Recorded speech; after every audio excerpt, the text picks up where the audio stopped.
તાજેતરમાં દિલ્હીમાં યોજાયેલી ત્રીજી વાકો India open international kick boxing championship 2024માં ગુજરાતના ખેલાડીઓએ 17 મેડલ સાથે તેમની હાજરી દર્શાવી, જેમાં ખાસ કરીને આંતરરાષ્ટ્રીય સ્પર્ધકો સામે 15 ગોલ્ડ મેડલ, 9 સિલ્વર અને 13 બ્રોન્ઝ મેડલ જીતીને દેશનું નામ રોશન કર્યું છે.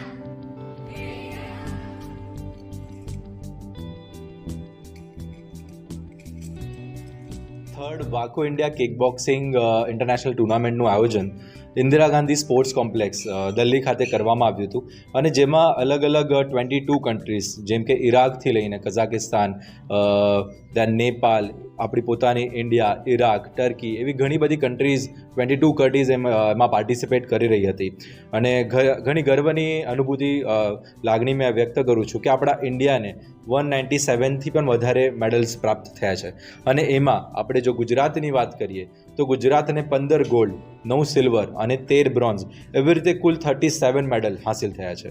આ પ્લેયર્સ હમણાં પાર્ટિસિપેટ કર્યું હતું આપણા ગુજરાતથી. કુલ 20 પ્લેયર્સ, 2 ઓફિશિયલ અને 1 કોચ, એવી રીતે 23 મેમ્બર્સની ટીમ આપણા ગુજરાતથી રવાના થઈ હતી ઇન્દિરા ગાંધી સ્પોર્ટ્સ કોમ્પ્લેક્સ દિલ્હી ખાતે. અને આમાં અલગ અલગ પ્લેયર્સ જે પહેલાં બી ઇન્ટરનેશનલ રમ્યા છે અને એવા ઘણા પ્લેયર હતા જે ફર્સ્ટ ટાઈમ ઇન્ટરનેશનલ રમી રહ્યા હતા.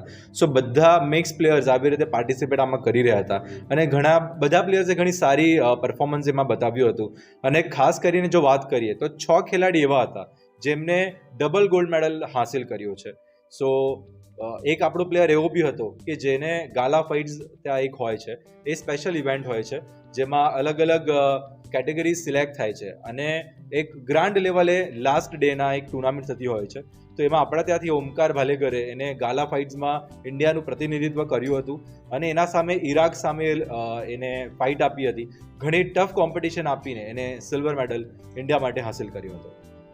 હું મારું ફર્સ્ટ ઇન્ટરનેશનલ હતું અને મને 2 ગોલ્ડ મેડલ મળ્યા હતા અને મને આ શીખવા મળ્યું કે ખાલી ગેમ નથી, એમાં ડિસિપ્લિન ને બધું ડે 1થી આપણે કરવું જોઈએ, ત્યારે જ જઈને આપણને ફળ મળશે. ટોટલમાં મેં 3-4 ફાઇટ્સ કરી અને એમાં બધાથી ટફ મારે હરિયાણા સામે પડી અને એમાં બહુ ટફ હતું. એકચ્યુઅલી એ મારથી ડબલ સાઇઝની હતી અને એમાં પણ મેં એનું લોહી કાઢ્યું હતું.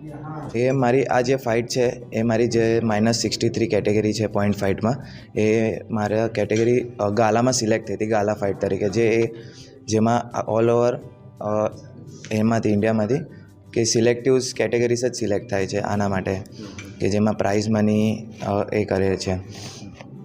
અને એમાં મારે ઈરાક સામે એની ફાઇટ હતી ફાઇનલ્સમાં અને એમાં ટોટલી મારી ફાઇટ ટોટલી લાઈવ હતી. આ વખતે ઇન્ટરનેશનલ્સમાં ઓપન ઇન્ટરનેશનલ જે હતું એમાં ઘણા બધા બહારના પ્લેયર્સ આવ્યા હતા, તો એમાં એક એક્સપિરિયન્સ સારો હતો કે જે કે કરીને મારા કેટેગરીઝમાં બી ઇન્ટરનેશનલ પ્લેયર્સ ઘણા હતા. તો આ વખતે મને બહુ એક્સપિરિયન્સ સારું હતું કે ભાઈ આપણે કયા લેવલ પર છે એ બધું મને એ કોમ્પિટિશનમાં જઈને ખબર પડી છે.